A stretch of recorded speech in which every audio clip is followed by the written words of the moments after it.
Well, for people, if they missed it, it is about the last season of the Bulls dynasty, but it also takes us back to the very beginning of the Bulls dynasty, or the very beginning of Jordan's run in Chicago, I should say, in the mid-'80s. And my biggest takeaway was further confirmation that if you are a transcendent superstar when it comes to basketball, if you are going to be one of the all-time greats, it is instant.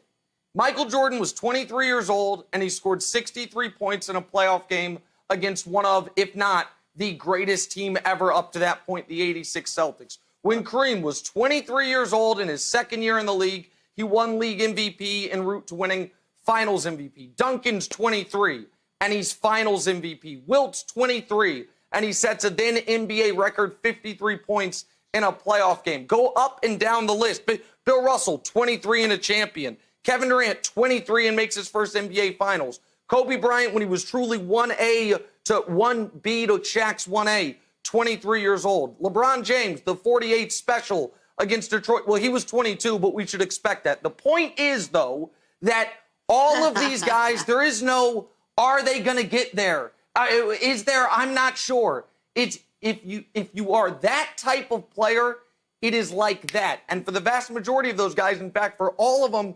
except for Magic, it also was in their second time in the playoffs. One time you figure it out. Second time through the playoffs, you start to take over.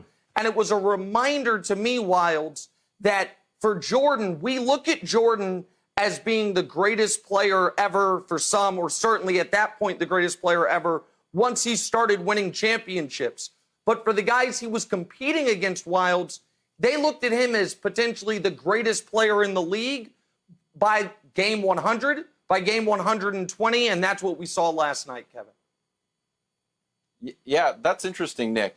I looked back and I was surprised to see so much Roy Williams in the documentary. So I looked at it, I was like, oh, you see Roy Williams, then you see Dean Smith, and you see Bobby Knight. So out of the most winningest coaches, he had 3 of the top 5. So I thought that part was fascinating. I thought the most interesting thing of the whole documentary was Scottie Pippen's contract. I thought Scottie Pippen taking less money and prioritizing the stability of his family was an honorable decision, even if it proved not to be the correct financial decision. I thought that was fantastic. Here's the Bulls' top 6 salaries from that season of 97, 98. And there you see Pippen way down at the bottom, number 6. I also thought off of that contract, when he elects to have surgery, that you started to see how great Phil was. They asked Phil, they said, Phil, are you concerned, or did that upset you that Scottie purposely missed the beginning of the season? He said no. And you saw some real Zen-like qualities from Phil. So I thought Scottie's decision to make the honorable choice to prioritize his family was fascinating, and the Zen master really giving us a little glimpse in what made that team so successful. Hey, Broussard, you were all over this back then. You covered the NBA back in '97. What was your biggest takeaway from what you saw last night? My biggest takeaway was that it didn't have to end that early. And early might sound strange to people because they obviously won 6 championships. But that second three-peat team was broken up prematurely. And that is something that bothered me when I was watching this yesterday, because Michael Jordan said it after winning championship number 5. We deserve the right to defend what we've built. Let somebody else beat us on the court. Don't let our front office just dismantle it. Scottie Pippen was still fairly young, went to Houston and Portland after that season and had some good years. Jordan was still the best player in the world. You know, Dennis Rodman still has some basketball left in him. You obviously had the great coach in Phil Jackson. And it just bothered me to no end that Jerry Krause destroyed that team before it was time. Now, would they have gone on to win their 4th championship in a row?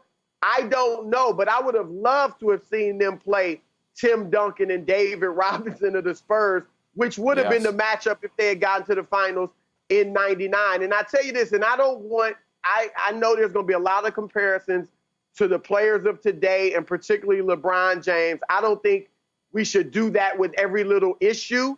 However, when you look at LeBron ushering in this era of player empowerment, you see why. And a lot of people who've criticized him for that should actually appreciate now what he's done when you look at the fact that Jordan, Phil Jackson, Scottie Pippen, the way they were treated in that last season in Chicago. For Jerry Krause to say to Phil Jackson, you could go 82-0 and this is your last year, that makes no sense whatsoever.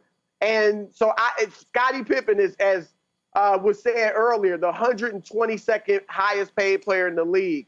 That's horrible.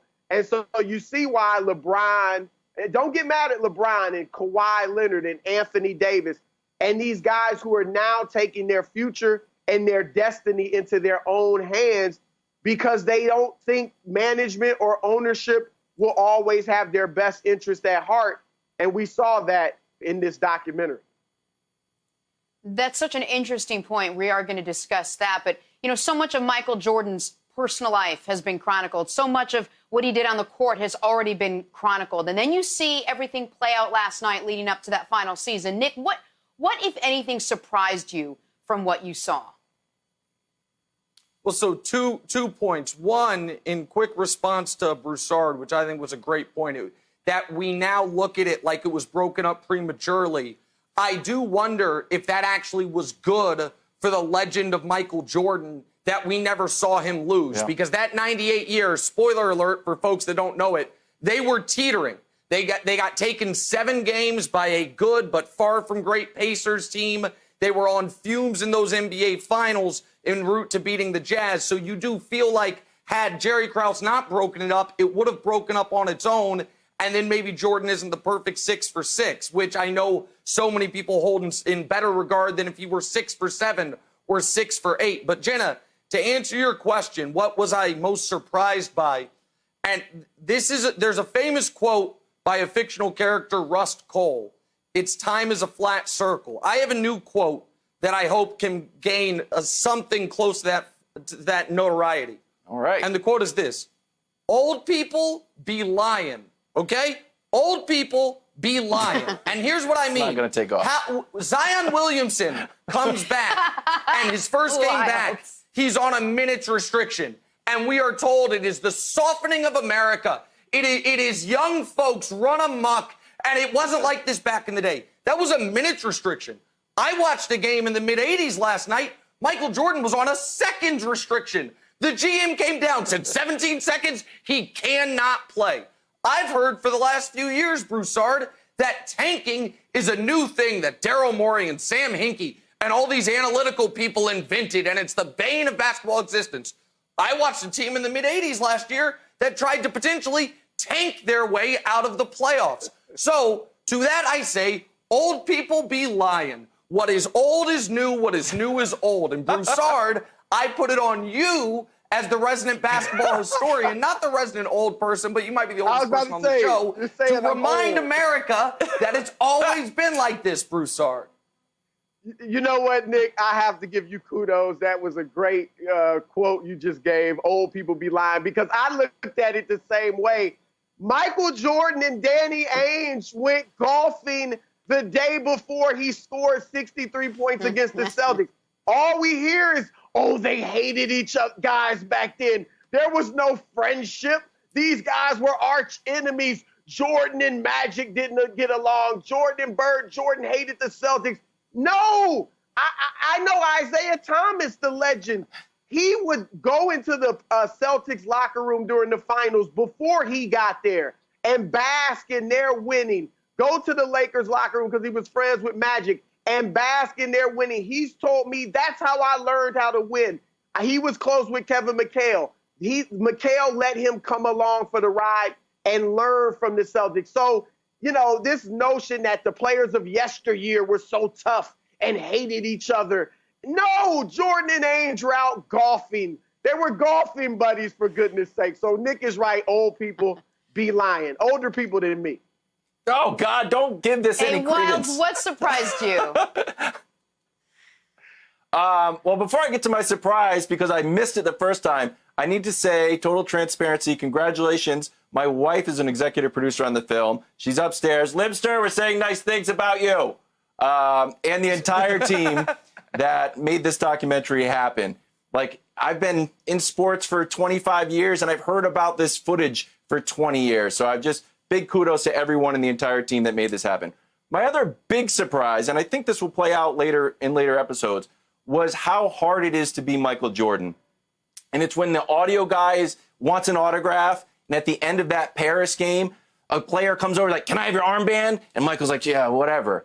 I think that he is under an insane microscope, and it's going to play out later in the documentary of how actually difficult it was to live his everyday life. Thanks for watching. Subscribe here to get the latest from the show. Also, be sure to check out more of the best clips from First Things First, or go watch a few segments from our other shows on FS1.